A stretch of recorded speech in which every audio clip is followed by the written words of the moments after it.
Hürmetlik vatandaş, şeytanlar mübarek olsun. Bugünkü leksiyalarımıza başlayımız. Bugün bir gün heyet kıldık vatandaşlar. Bugün sizlerge sözleydiğiniz leksiyalarımız, leksiyada size gacırızı Washington'da sözleyimiz. Bugün çizlağı 2001 yıl, 2021 yıl geçenler 7. ayına 21. gün hürmetlik vatandaş. Bugün sizlerge sözleydiğiniz leksiyalı tünügün tayarlanan leksiyalı bir parçası bugünkü yeni leksiya vatandaşım. Mavzumunda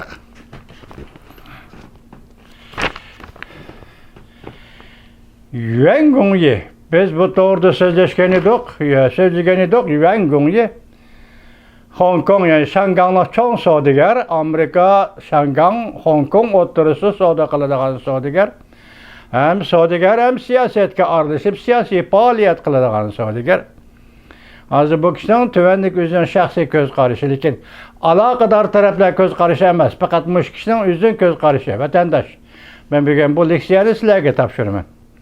Yuan Gongyi Amerika Jungo o'rtasida urush, portlash oldida turdi.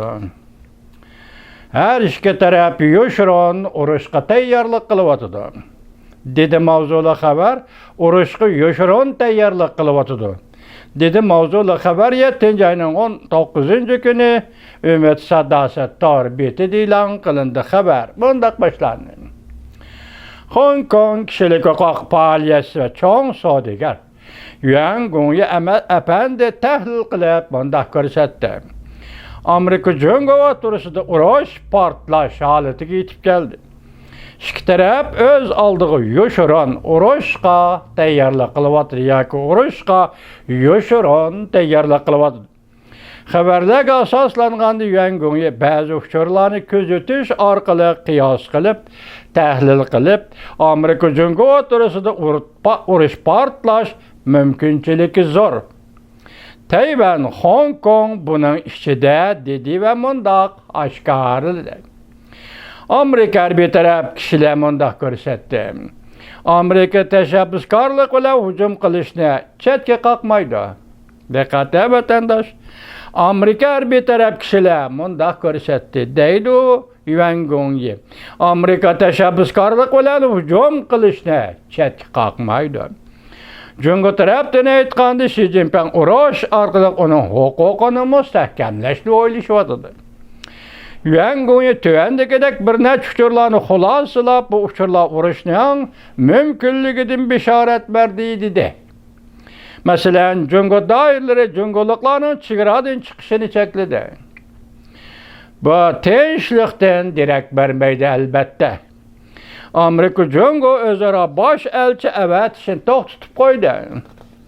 Amerika Jungo muavin ministr darajalik suhbat o'tkazish to'xtab qoldi. Amerika hukumati 7 nafar Shangang, Hong Kong amaldorlariga Jungo ish boshqarish o'rni mudirlariga embargo yurgizib, hamda Shangangda, ya'ni Hong Kongda iqtisodiy faoliyat qilayotgan Amerika savdogarlarining samiga selib, Jungo Hong Kongda davlat bexatarligi qonuni e'lon qilganlikdan Amerika shirkatlarining xatarga duch kelganligini askartdi. Yana muqimsizlik o'rilmoqda deb ko'rsatdi Yuan Gongyi. Mundaq hisobladi.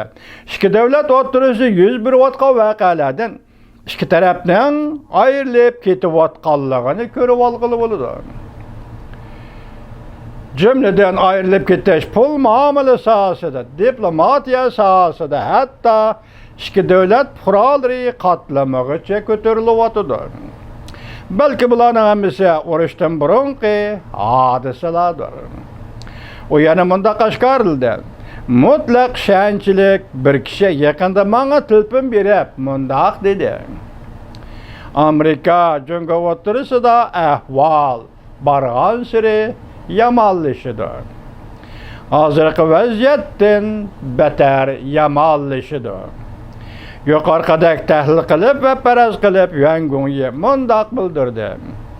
Men xato so'zlagan bo'lay. Bu gaplarning hammasini xato so'zlagan bo'lay. Lekin ishki jihatda ba'zi tanishlarim ta'minlagan ba'zi uchurlar bo'yicha yuqoriqidek tahlil qildi. Lekin Yuan Gongyi yanada Hong Kong xalqining chet elga chiqib bir mezgil panohlanib turishiga murojaat qildi.